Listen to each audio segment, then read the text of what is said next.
the Jesus Culture Podcast. This week, Becky and Banning bring you a Star Wars, Skywalker, and Supreme Snoke symposium, four-time Olympian Kelly Clark, and a return guest from our highest-rated podcast ever, and much more coming up right now on the all-new Jesus Culture Podcast.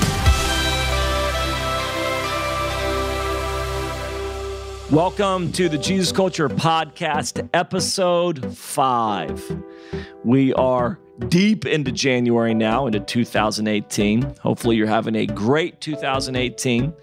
I really just feel so strongly it's going to be a great year. I am Banning Liebscher, the host of the podcast, pastor of Jesus Culture, joined by Becky Johnson, youth pastor. And like I often say, I'm pretty much like the pastor. You're like the church. founder of JCP. You're the pastor of Jesus Culture Sacramento. Yeah. I mean, youth pastor is like one tiny step. I influence a lot of your decisions, a lot of the vision of the church. Okay, I love that. You consult, pastors consult youth pastor a lot. Totally. What candy I've talked to you all the time. What game should we play? What icebreaker? We're youth pastors. We stick together. We know this. So great to have you joining us today. We got a great episode, really, from somebody who has impacted my life in a profound way. Becky and I were actually talking about this person that we're going to interview today.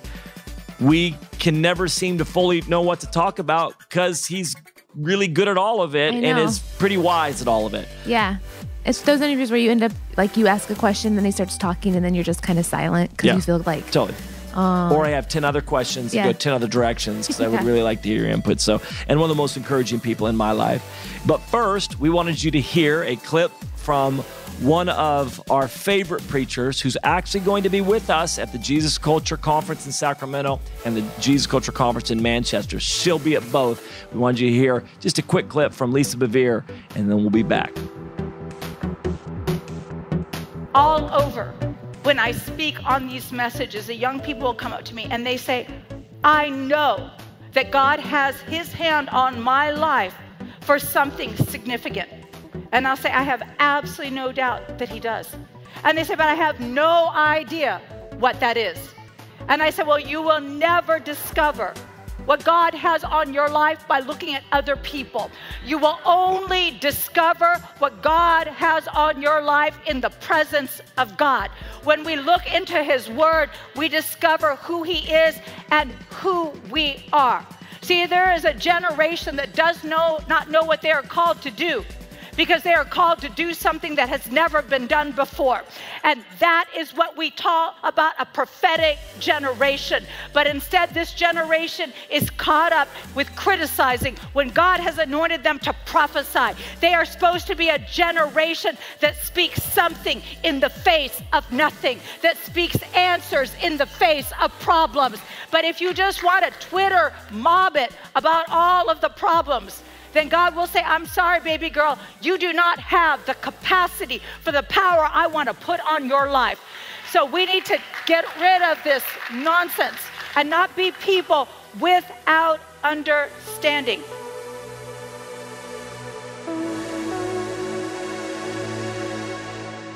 Oh, I admire Lisa so much. I want to be like her when I grow up. She's amazing. I know. She's incredible. She's the real deal. I agree. She really is. I'm sure she's listening right now. So, Lisa, we love you. Absolutely. She wouldn't miss this. She wouldn't miss episode 5. No, she's a subscriber. She's got to be a subscriber. She's got the push notifications on. She absolutely does. So, Lisa, all of you should tweet Lisa. Here's what you do. Tweet Lisa and say, Banning and Becky want to know if you listen to their podcast. She'd be like, put her on the spot. Who's Becky? Banning, Becky. I'd never heard of them before. She's amazing. It's going to be so good. Before we get into all of that, Banning, I just re-record these, like we said, a little bit in advance, and even more in advance because I'm getting ready to have a baby. But while we've been waiting for this baby to come out, we've been filling our time with just all kinds of random things. I'm getting my nails done, going shopping. You're so bored. I'm so bored. I'm so incredibly bored. I am not a not worker. Yes. I'm not a stay-at-home mom, and so my husband stays home and I work, but I'm on maternity leave. Catch up on Netflix? And I don't have any Netflix shows that I watch. Wow. I know. All right. I know. Derek says I have a problem, that I need a hobby and I need some R&R, but. Or you need a life. You need a hobby. There's a few options for you.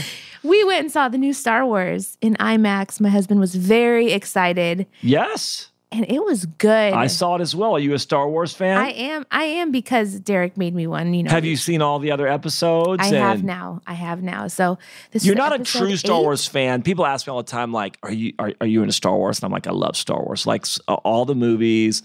Watched all the Clone War animated series. Especially because you have a boy too. Yeah, so you're I love full Star in. Wars, but you're truly not a Star Wars fan unless you've read all the books. Have you read all the books? No, I haven't, Oh, okay. and that's the problem. So I never really feel confident in saying I love Star Wars because I've never really read all the books. And we have a couple staff members, actually a couple band members, who full on have read the books and know all the different routes it all goes. So if you were challenged in Star Wars trivia. Yes. Tweet us right now if you actually have read the books. But I do love Star Wars, and you enjoyed it. Yes, episode 8 was amazing. It So was super good. I love Rey. I love like, girl heroes. Yes. So She's she's rocking fantastic. it. It was so good. But my husband reads like the BuzzFeed stuff and all the commentaries, and he's like, wow, people are really mad about this episode. They're so mad about it. Well, the true so Star Wars, great. the Yes. people that are like the diehard Star Wars, there's too many gaps in the storyline, or they wanted Luke Skywalker to actually face off with Supreme Snoke or whatever. yeah. What's his name? Snoke or Snope? Snoke. Snoke. And they wanted Snoke That's how to have- diehard of a Star Wars I am. I love Star Wars, and that Snoop guy. Snoopy, that evil guy. They wanted to know his whole backstory, and then Yes. they wanted to know Rey's Yes. parents and blah, blah, blah. But I liked it. I enjoyed it. I think Kylo Ren's awesome. I had the best moment, and I'm not sure I should fully share this. I'm sure it'll be fine. You can change names. My daughter, Maya. Yes, my daughter, who's 15, and she absolutely she's awesome, and she is just so full of life and just confident, but she really thinks Kylo Ren is cute. She really does, and she'll be honest with us. She'll tell everybody this. And, I'm pretty sure that's why they cast him, that actor, because I'm all those girls, all that. She really thinks he's cute, and she loves that kind of exotic look and that big wavy long hair. That's Tall, kind of dark, her. and handsome. Yeah. She totally leaned over to me in one of the scenes and she said, "Dad, I would totally go the dark side for him." That is so awesome. That's going to be like a meme or like a t-shirt or something. I was like, I failed as a parent. She's like, "I would totally go the dark side." Wait, first of all, no. She wants to go see it again. And I'm like, we are not going to go see it again. We will not go see that movie again. And if we do, you will stay home, young lady, and you will read your Bible the entire time we are at that movie, young lady. That is so funny. Let us know. Are you a die-hard Star Wars fan because you watched all the movies? Are you a die-hard Star Wars fan because you read the books? Or do you think everybody's stupid that watches Star Wars? Or are you Or are you just a casual? There's the fourth one. Are you just a casual Star Wars fan? Exactly. There you go. Let us know on Twitter at JC Podcast. I actually got to sit down recently with one of our great friends, Kelly Clark. She just came out with a book called Inspired. So not only is she winning, this is the problem with overachievers in life, right? Not only is she out there winning gold medals and X Games and is moving towards her 5th Olympics, which no female winner, actually, I'm not sure any winter Olympian, but no female winter Olympian, for sure, I know that, has ever done 5 Olympics. But she also just finished a book that really just shares. It's so good. And we just want to sit down and kind of hear about the book. And then we're going to get a chance to hear from our friend, Danny Silver.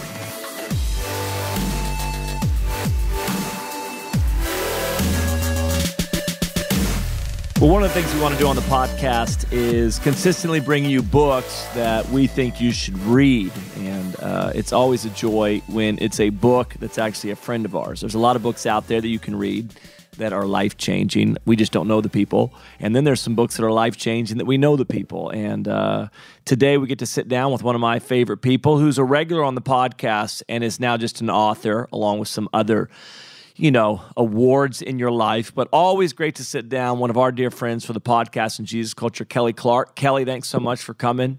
Yeah, thanks for having me on the show. We were talking off mic earlier and laughing about the fact about how people get you mistaken for Kelly Clarkson. And then today you gave me a little stat. I did not know this little fact that Yeah, she won American Idol the same year I won the Olympics, so we go way back.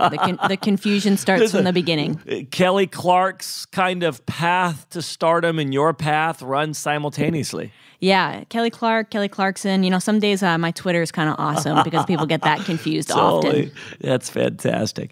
Well, listen, for people that may not know who you are, can you give us your stats? My stats. Or who you are. You are more than your stats, which we're going to find out by your book. Yeah, I'm a professional snowboarder. I've been snowboarding professionally for about 19 years now. This will be... Which, how unique is that? Yeah, I'm definitely an anomaly. I think snowboarding is traditionally a young person's sport, and at one time I was the teenager. Yes. I'm no longer the teenager at 34. Yes. You know, this summer there was a podium where if you added up the two women on the podium with me, their ages equaled mine. Oh my gosh! So that was kind astounding. That was like a little bit of a and impressive. Moment. It's a moment and impressive that you're still out there running with them. Yeah, so I've had the privilege of representing the U.S. in the last 4 Olympic Games. I have 3 medals, and I'm looking forward to trying to make my 5th Olympic team right now. Yep, you're headed there right now. Well, it's great to have you on. You are not only an amazing person, and we've talked about this publicly quite a bit, but when you first started hanging out with us and coming to some of our conferences, I was just so blown away, and you were in your 20s then.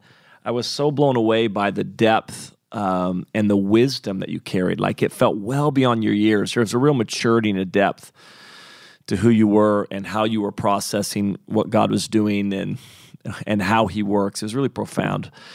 And now that has all kind of popped up and you sat down and became an author and wrote a book. First, tell me how the writing process was. Was that I've written, and so but it may be easy for you. It was tough for me. How was the writing process? I think there's a lot of reasons why people don't write books, and one of them is because it's extremely hard. This project took me over 2 years, total novice, total rookie, wishing I had paid more attention in school and I had polished my skill set a little bit more. The biggest thing for me was being able to prioritize my time. That was the most challenging thing. It's the discipline of it. A million other things I wanted to be doing. Once I actually sat down to write, the stories came easy. The content was in me. I didn't have to come up with something. I just had to sit down and take the time to put it on paper. But it was a cool process. I mean, writing a book is vulnerable, but I found there's a bit of freedom in it for me as well, because I'm not some huge personality. My inner circle, my close friends know me, and now I feel like the world knows me. I put my life on display like I never have before. Yeah, it's amazing. Your book is called Inspired: Pursuit of Progress. Give me an overview. Tell me what the book's about, why people should go get it. It's a book on motivation. If you don't snowboard, you can still relate. It's not a sports-specific book. In the book, I try to take things from my life and things that I've learned that have helped me be successful in snowboarding and give away the keys that I've gotten. And so I set out to define what success looks like. I help people measure success in a healthy way, figure out how to deal with fear, deal with disappointment, be consistent, be authentic, and ultimately happen to the world around you. It's not a chronological timeline of my life, but it's different experiences over my last 4 Olympics that I just, sports is such a cool way of illustrating life principles. Yes. And so that's what I tried to do. I just tried to use my life, put it on display to help other people succeed. Do you think it'd be weird if I wrote a book that tied in with my men's city league playing days? Just, the pressures I felt on Thursday nights. That's amazing. No, I don't know. Your audience might be slightly small. I don't. Not sure there's going to be a huge I just target. don't feel like you're for my dreams, Kelly. This book is not just written to Christians, and I will say this as I read the book. Your redefining of success, what motivates you, is so much identity is finding your identity. What motivates you? How do you define success? I very much feel that in the church as believers, we have got to redefine success. There is a version of success that is in the world that has just crept into the church. We've all bought into it, and whether or not we feel successful or not is based on something that's not of the kingdom and is something that God isn't measuring. Like, we're measuring things He's not measuring. Correct. And so I think redefining success for people is such the route to freedom for them. Like so many people are in bondage in many ways because they have a wrong definition of success. So I love the fact that you're speaking to the church and helping them understand as a successful individual who has many medals to go, here's what success looks like. But you didn't just write to this church. In fact, I would say that this book so lines up with your life, and that you don't just live in the church. You live very much outside the church and in the world and have a heart for that. And so this book is geared towards even people that don't know Jesus and would be able to relate to this. Yeah, I tried to be authentic. That idea of success really does cross a lot of boundaries, whether you have a deep faith, deep conviction, or you don't. I think it's something that everyone wrestles with. And with the book, my faith is on display, but no more than simply part of my story. It's the foundation, it's the backbone of who I am. But I wanted this book to be approachable. I wanted it to, if people didn't think like me, if people didn't believe in what I believed in, I still wanted them to be able to receive from the book. And so I feel like I walked that line well, and I was very authentic. I didn't compartmentalize my life. But at the same time, I made the book approachable. Yeah. It was fun because we just did the book launch on a Sunday and Sunday morning and kind of talked about it there, and then people were out in the lobby buying it. And it was intriguing to me because you were telling me that a lot of the people were buying it for their kid that's walked away from the Lord, or this person that doesn't know Jesus. And I thought, what an incredible picture to be able to have your life put on display that both challenges and inspires and impacts the church, but crosses over as well into really reaching people. Yeah, after hearing from people and seeing who was buying it at the book launch, I really felt like it was a bridge.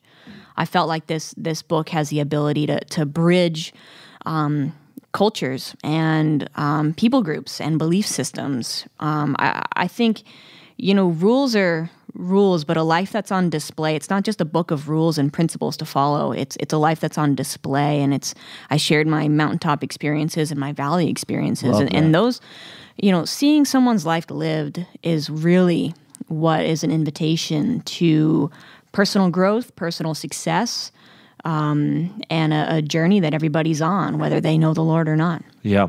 And I think that, God has really put you right in the middle, as so many. I mean, the majority of the people that are listening to this podcast are not like me, who show up every day, and I'm surrounded by Christians. I work with Christians. It's what I do. God puts you right in the middle of a world that, needs Jesus. But that has been the thing. Your life has been on display out there, and the level of respect that people would have for you because you are who you are. It is true, it is genuine, it is authentic. The highs and the lows that you talk about in this book, and I've always really appreciated that about you.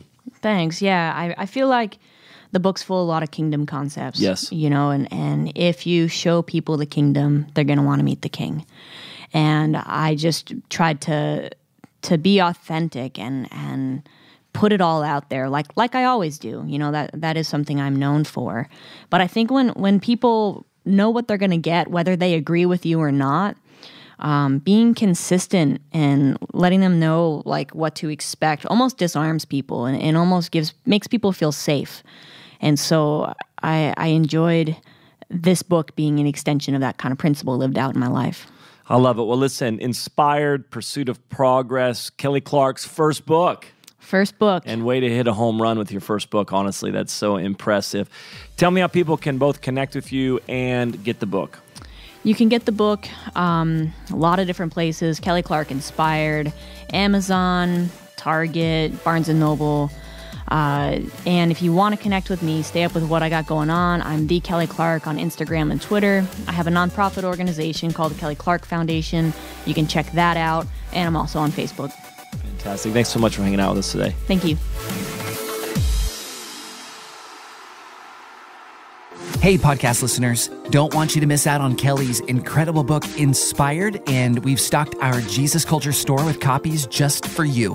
Visit store.jesusculture.com and use the promo code INSPIRED at checkout to receive 15% off. Again, that's store.jesusculture.com, promo code INSPIRED. We'll also be giving away a few signed copies on Instagram and Twitter, so follow our Jesus Culture Podcast Network account at JC Podcast to find out how you can win.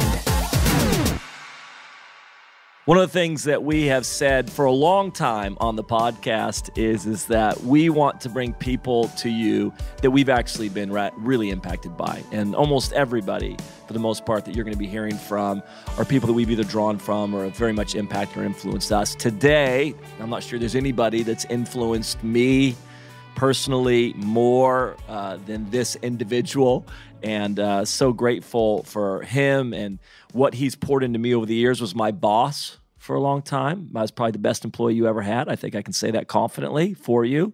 Just no need to say anything. You can say no comments. Say no. So really, really great to have Danny Silk with us today. A spiritual father in my life, a friend, someone that's down here helping us as well in Sacramento. So Danny, thanks for jumping in. Great to be here. Hey, just to give, a lot of people will know who you are, but just to give some quick context of who you are and what you're doing, as far as you founded a ministry called Loving on Purpose, have written books, kind of what your focus is. Can you give people kind of a little bit of an overview of who you are and what you're doing? Yeah. Loving on Purpose is just kind of the umbrella ministry of the books that we've written, the Keep Your Love On, Culture of Honor, Loving Your Kids on Purpose, Powerful and Free, all that stuff. And then doing the conferences all over the world, been part of Bethel, for all these years, and then it just builds as being part of something like Bethel. And then we've created this online school called the Loving on Purpose Life Academy, and so all of this stuff is on there, and we're reaching people from every time zone all day, and gathering people to really learn about how to do life and how to win the war between love and fear, and protect relationships and lead healthy. And we'll make sure to have all those links online and post all that type of stuff, because I would love for people to actually look into the academy and all of that stuff at a deeper level, because one of the reasons why I love having you on the podcast is you develop people. I mean, you develop champions. It's crazy. You take people, pour your life into them, and help them, equip them, develop them. One of the areas I'd like to jump in and just start right away talking about, and I don't quite know how to talk about it, whether it's self-aware or whatever it is, but one of the massive things you helped me in my own life is becoming aware of who I am, understanding myself. I think there's a part we'll talk about in a moment about understanding others, but understanding myself, how God's wired me, who I am, even my weaknesses and how they affect people. Can you talk a little bit about why it's so important on this journey of growth and maturity and really being effective and efficient in our life and relationships and everywhere else, why it's so important that we actually kind of understand ourselves better? It's not common, really, that people understand what it is that is driving them crazy about other people. I just don't know what it is that stresses me out to be around you for very long. I don't understand. Yeah, I've got a lot of that going on. Yeah, I don't understand why you have to do it that way. Why can't you just do it the way I do it? Why can't you just be like me? And then when leaders surround themselves with themselves, they don't realize they've now limited themselves to themselves. So the success in building a powerful, multifaceted, healthy team is I've learned what to do with the anxiety between me and somebody who's so totally different than me. And it really starts with... welcome to marriage. Yeah, exactly. This probably where 90% of this goes to work the most effective. And parenting. And parenting. And it's all over the place. Every human, for some reason, was designed faulty, right? What is wrong with you? Except for me. What is wrong with you? Why can't you be more like me? Yeah. That thing bounces around inside of us because I know what to do with things that happen like me. And there's a reason why I don't do the things that you do. There's a reason. Usually it's because it's wrong to do what you're doing. And so how do I not judge you and all? It's just crazy when I don't pay attention to my specific design and how no one else is really designed like me. And at the same time, your specific design and how no one is designed like you. All right, now how do we put this together? Well, this is where that love stuff comes in. Love chases away fear. Well, love is another way of saying, understanding and acceptance. Interesting. Like as I begin to understand myself and accept myself, I then have a skill set to do the same with other people. And I begin to realize, gosh, I hate being judged. I hate being controlled. I hate it when somebody tries to change me. Whoa, I don't want to be that guy that does that to you. I don't want to be that leader that doesn't allow certain things, certain people to happen on our team because it's really strength to my weakness. It's structure, and I'm the freedom guy. It's detail, and I'm the big picture guy. Mm-hmm. It's the fun, and I'm the serious, get the work done guy. It's all the things that round us out and make it a place where lots of people can dwell and thrive, and not just people like me.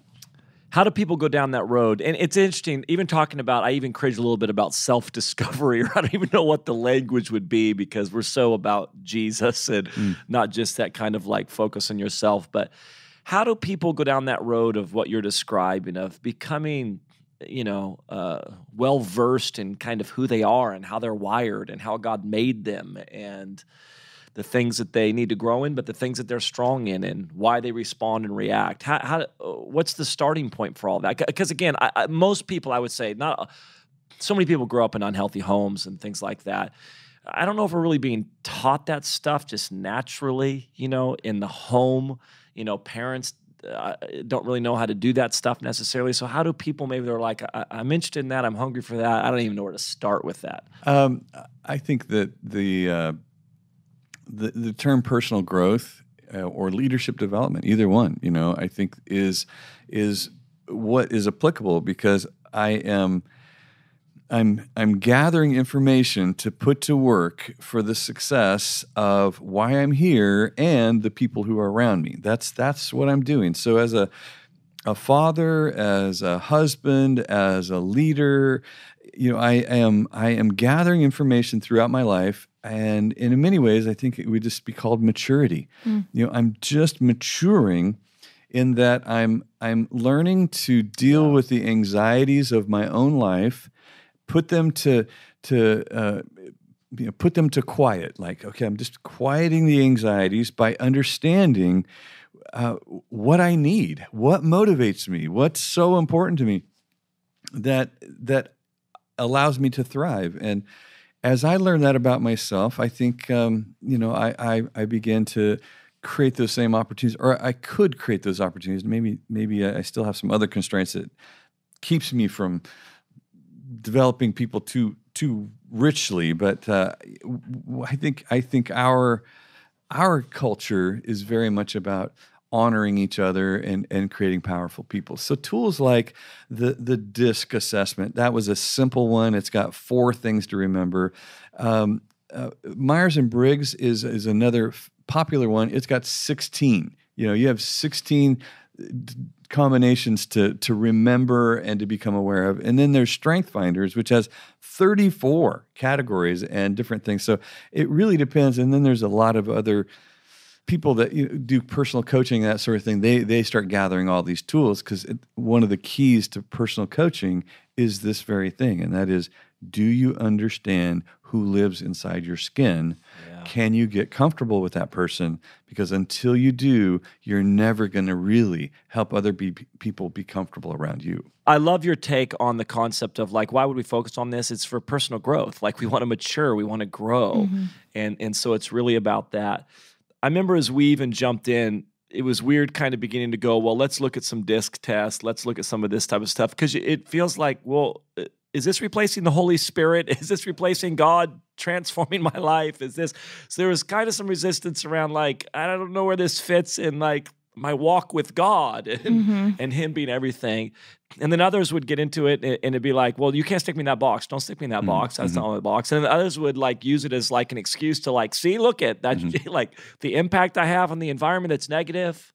It's because I'm this. Yeah. I just asked you 3 things, but can you kind of talk to a little bit of that? Even our take a little bit on how we are using, again, these are just tools out there, but how are we trying to grow people and how to maybe utilize some of that stuff? Yeah, it's not a replacement for discernment. You know, it's not a replacement for following the Holy Spirit. It's a tool. It's a tool like like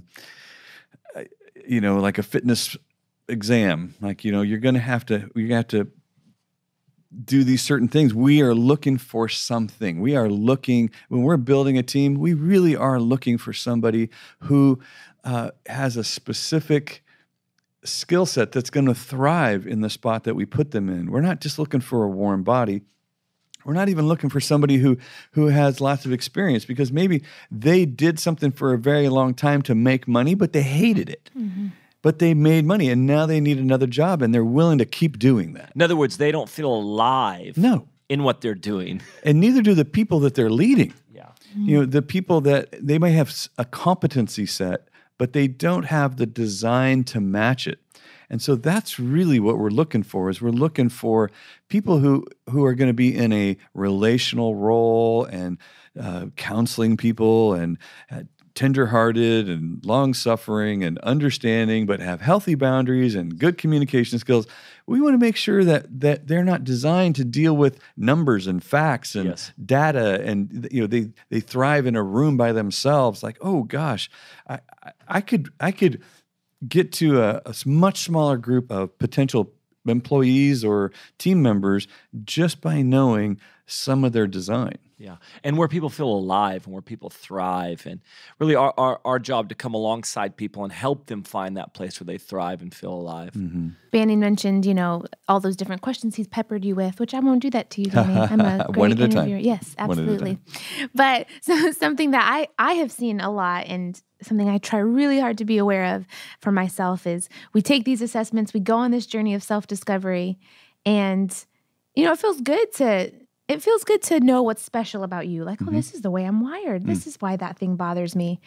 How do you keep in balance, and how do you not fall into the trap of using it as an excuse to not grow? So somebody says, wow, you're really dominant, Becky. Well, yeah, I'm a D in the disc profile, and that's just how God made me. How are we making sure that we are valuing these results, but we're not using them as an excuse for unhealthy behavior? We have to have in our culture a value to drive fear down and be successful in connecting and caring about people. So when that is cultural, then my D jacking up the anxiety is a problem. It's a problem for me. It's a problem for me to own as a D. So I go to work to figure out, okay, how do I lower the anxiety while I get stuff done? Because getting stuff done is so important to me. And I have zero tolerance for that eternal loop that you guys are in over there talking about these details. Yeah. So how do I motivate, lead, successfully apply my urgency without injuring all our relationships? Yeah. So as long as the culture values care and connection and is committed to reducing anxiety so people feel safe and can thrive, then everyone is accountable for what their particular design contributes to anxiety and building fear. Like some people's kick back, easygoing, surfer dude S is scaring the daylights out of a bunch of people because we're going to miss that deadline again, or you didn't do that thing you were asked to do. Like, I need you to show up. I need you to get a little more urgent about this role that we have. That's so good. And how does that apply even in like a family setting? So you have husband and wife. This is true. Anything in particular you're thinking about, Becky? Not to name. Let's say you're married to a husband. Just say just a scenario maybe I could lay out for you. Where, you're wanting to value the way that this person's made, like your spouse. Yeah. But like you said, you're faulty. You're not like me, And so what are some ways that you balance that? Like, I love who you are, but I need you to be a little different. Well, there's one right there, which is I will protect the relationship. I will communicate that my goal is connection, but I also have some needs. And that's okay. And that's perfect. Yeah. It's real. That's two humans. Two humans have different sets of needs. Being effective at communicating what you need without accusation, judgment, punishment towards the other person for needing something else, but just making them aware. So I tell you the truth, and the truth is what's going on inside of me and what I need, and then I trust you with it. Yeah. I trust you, which means I don't then go to work to control you. That's a whole to nother, make you do that's a whole nother what podcast. I told you. Yeah. Should we turn the mic off right now and just take a moment with Becky? Should we speakerphone call my husband? I trust you with it. Okay, go live with Derek now. Talked about that a little bit because, again, marriage anywhere, relationships anywhere, I have a need, I present it, and then I don't really trust you to meet it, so I go about controlling you to meet it. Yeah. Talk about that dynamic and how that breaks down. It's manipulative behaviors that we learn from the time we're children, and that is, I don't trust that you care about what I need. So I don't ever tell you what I need. I just begin to try to manipulate you to move to another behavior so that you now supply the need that I didn't tell you that I had. So you don't ever know that you met a need. I don't ever give you credit for meeting that need because you did what I needed you to do because I manipulated you to do it. I will make sure you do the dishes. And you will, I will make sure this house is clean when I walk in the door. And I will make sure that you remember to put gas in the car. And I will make sure that I will punish you when those things don't happen so that you are scared of me when I walk in the door. And then when you do it, Becky's like, I don't really see anything wrong with that. This is great. And the problem is that I continue the loop of I don't believe you care about what I need because you never would have done that had I not manipulated you. Wow. And I've seen many people who then, as they're growing in this journey, they're listening to you, they're hearing that, okay, well, I have to present a need to you, but then they present a need and then don't wait. No. They present a need and then immediately go get you to, Yeah. Or they're hurt and angry because you didn't do something right there on the spot. As soon as they told you, hey, I need to feel loved, now you dive across the table and hug me. I know for me, even with CJ, and it's funny, she thinks it doesn't count. We've had these conversations like, well, if I tell you what I need, when you meet it, it doesn't count then. Yeah, it doesn't show value to me if I have to tell you what I need. Coming from an S who is afraid of you being upset with her for needing something. Yes, totally. Yeah. Wow, it's so good. What do you do with we're talking off mic about those people who aren't so self-aware. And Danny said, we call them socially awkward. And we all know those people, and we don't want to be those people. How do you, a double question, what do you do when you have maybe your boss or the people you're working with or someone in your family that's affecting you and they're just not aware of who they are, of that person inside their skin, and how do you interact with them? And then how do you avoid being that person? Yeah, and I would jump in since you only asked 2 questions. And we like to ask 3 or 4 questions. Unasked questions. 5 more, Bandy. Go There's ahead. 5 more questions we can ask for you. I think for me that resonates so much with me because one, there's a lot of people that I'm like, dude, I want to draw close to you. I want to connect.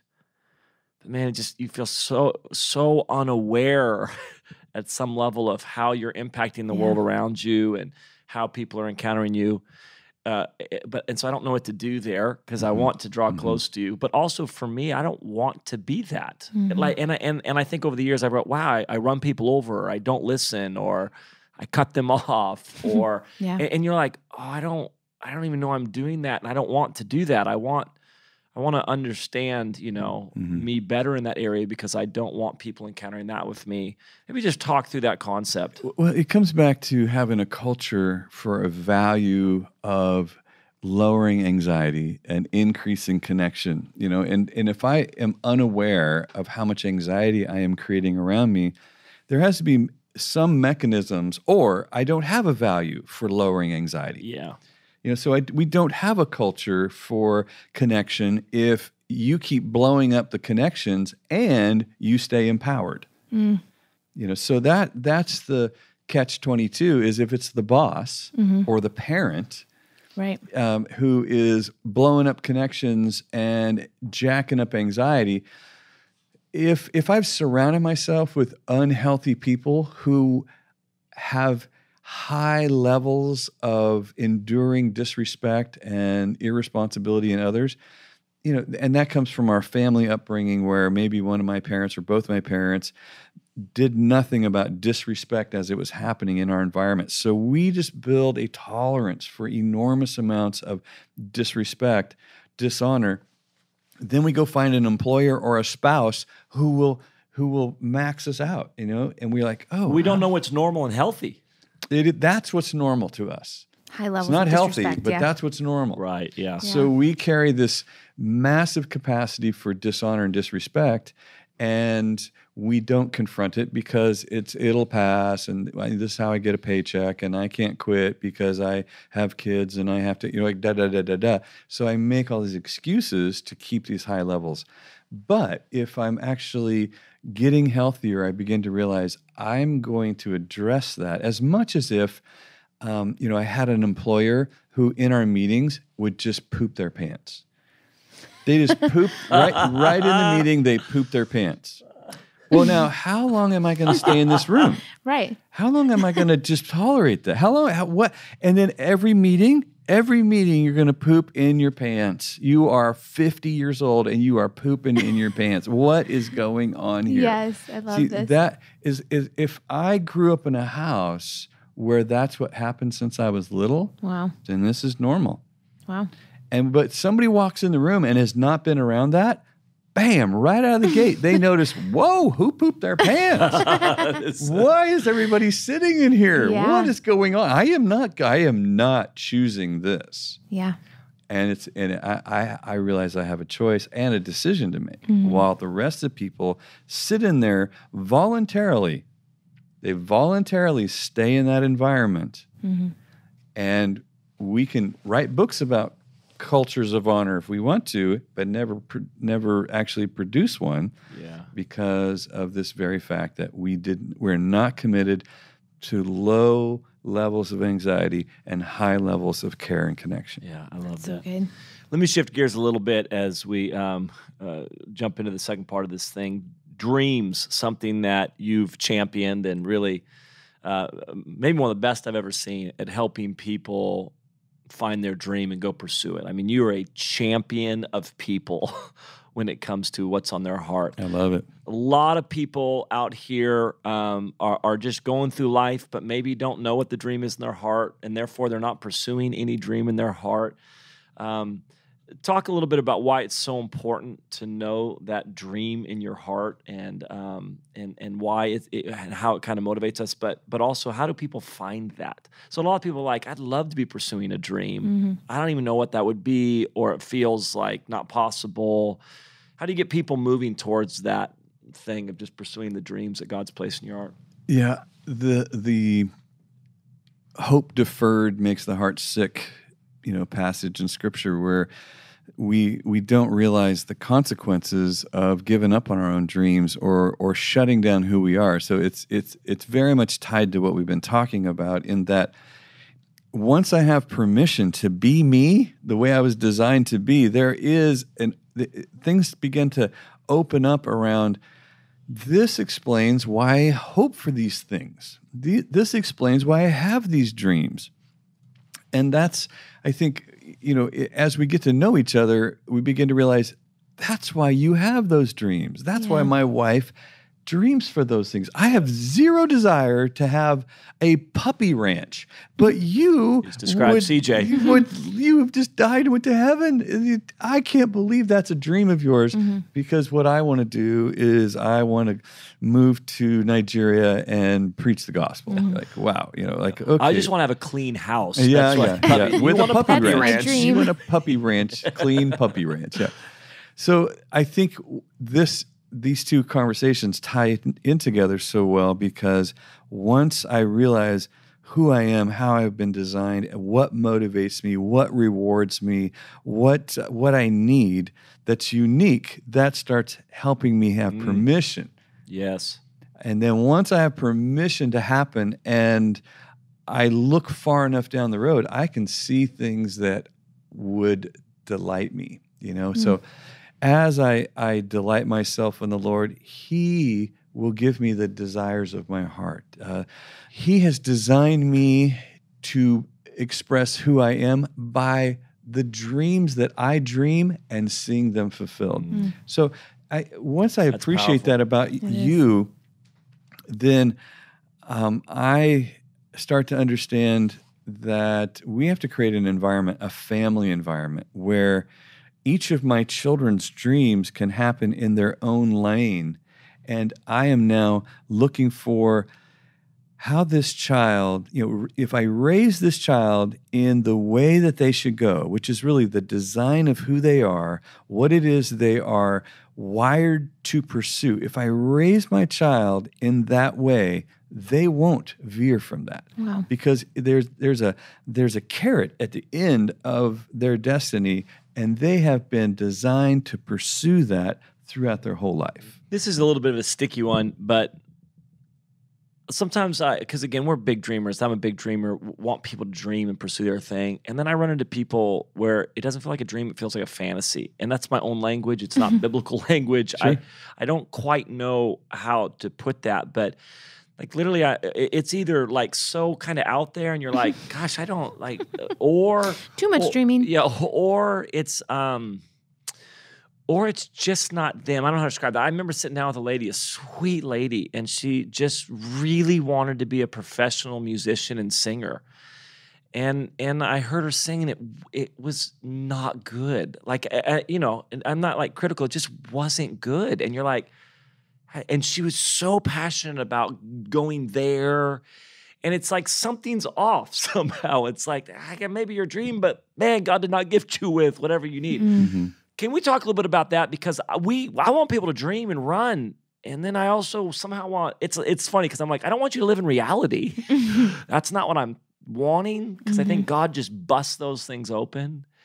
So I don't know if I am even articulating this right. What do you do as you walk with people who you're like, okay, I don't know what's going on there, but it feels more fantasy than it does dream. Can you talk to me about that, or at least what I'm trying to express? Yeah, I think if one of our kids came to us, they were 7 years old and they said, I want to be an NBA player. And you look around your family genetic pool and you realize, oh my gosh, the tallest person in our family is 5'7". Oh no. Well, I guess there is a famous 5'7" guy. We can watch videos of him, and let's do it. But what you do is you begin to move towards your child's dream. You get them a basketball, you get them a hoop with that adjustable thing so they can slam dunk it on a 4-foot rim.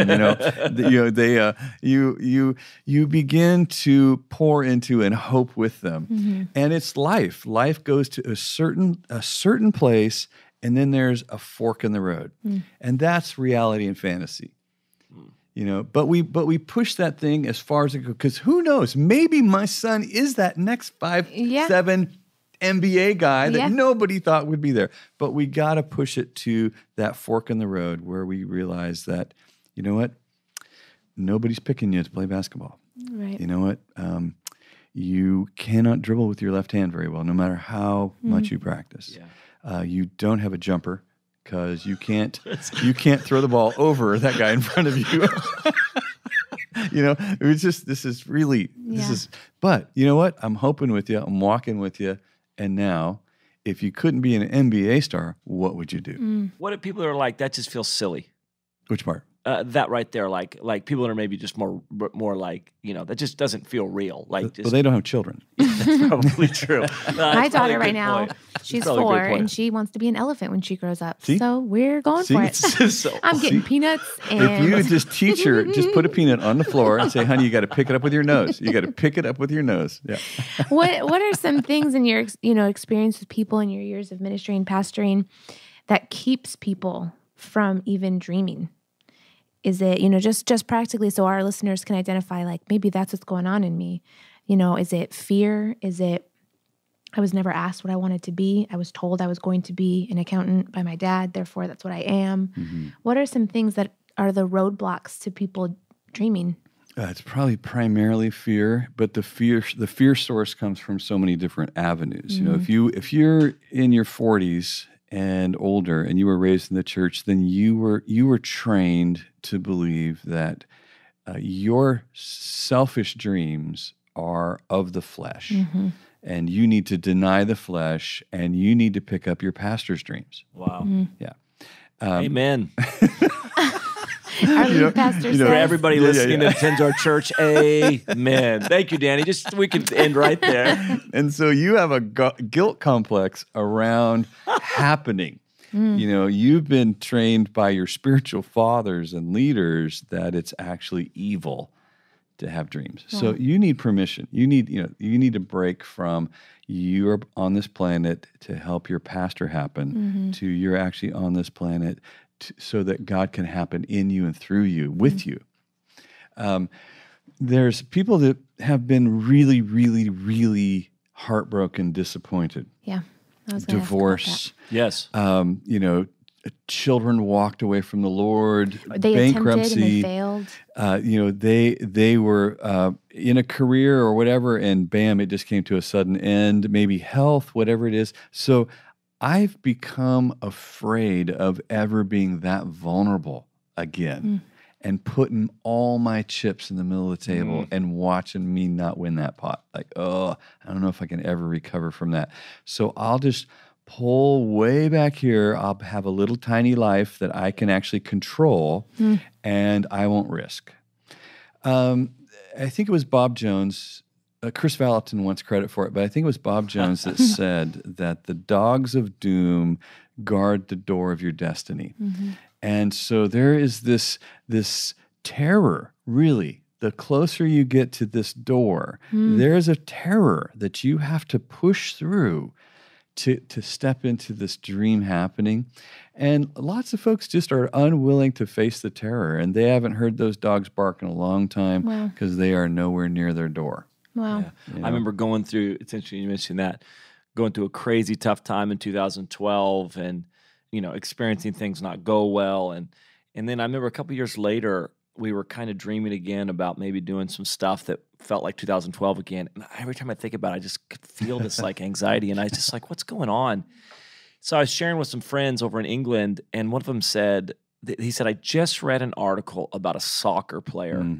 He said, many soccer players, when they blow their knee out, their career is over, not because their knee doesn't come back to full health, but he says they'll get back out on the soccer field and they just won't want to cut like they did before.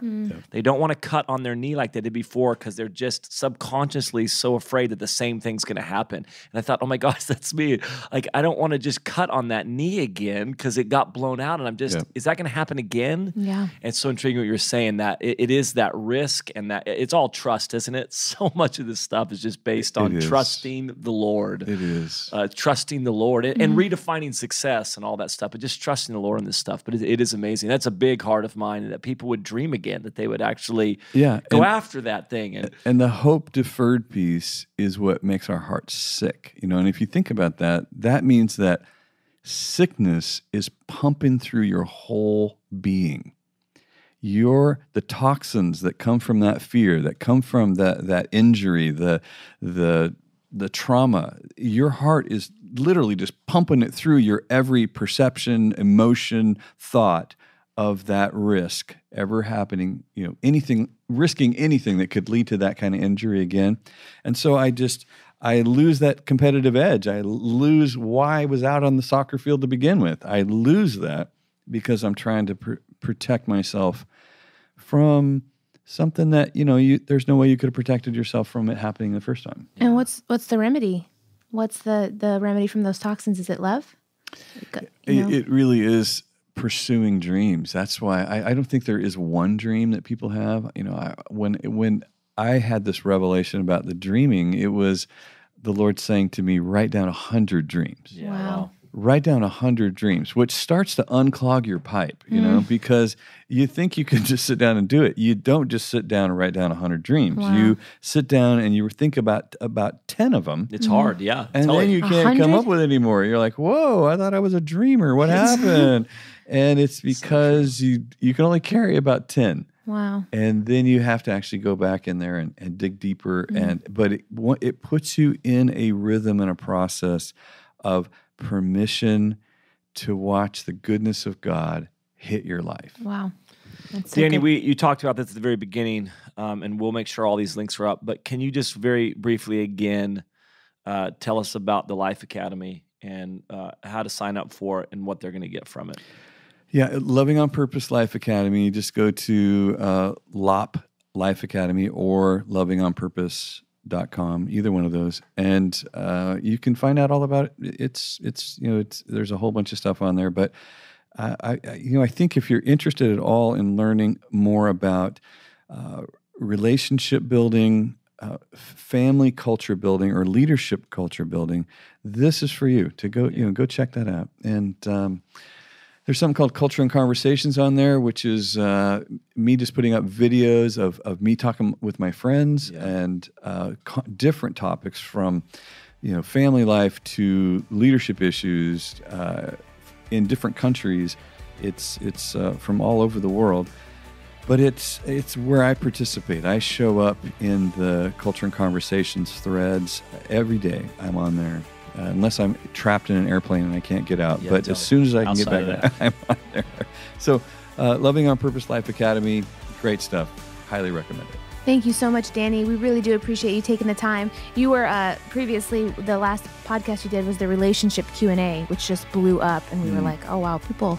Yeah, it was People one of got the questions. highest. It was one of the highest rated. What? Listened to, and I'm like, whatever. Okay, fine, whatever. Whatever. Now you tell me? Yeah. Totally. It was huge. We'll need to do a part. Did you not get the part check? two Did with that. you not get the check in the mail from that? We'll talk later. Yeah, absolutely. Thanks so much, Danny. We appreciate it. Love it. Join us for Jesus Culture Encounter 2018 in Sacramento, California and Manchester, UK. We can't wait to get together and see what God does as we spend 3 days seeking His presence and worshiping His name. Speakers include Bill Johnson, Alan Scott, Ben Fitzgerald, Lisa Bevere, Sean Bowles, and Banning Leapshire. Worship with Elevation Worship and Jesus Culture. We'd love to see you there. Encounter18.com for more information. Again, that's encounter18.com.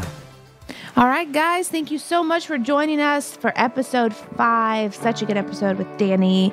As always, if you leave us a review on iTunes, that really helps us out. So please do that and connect with us on social media, Instagram and Twitter at JC Podcast. We would love to hear from you. Until next time, guys, thanks so much for joining us. God from God, life from life. We believe in one Jesus Christ. Breaking through the darkest of nights to save. You alone can save.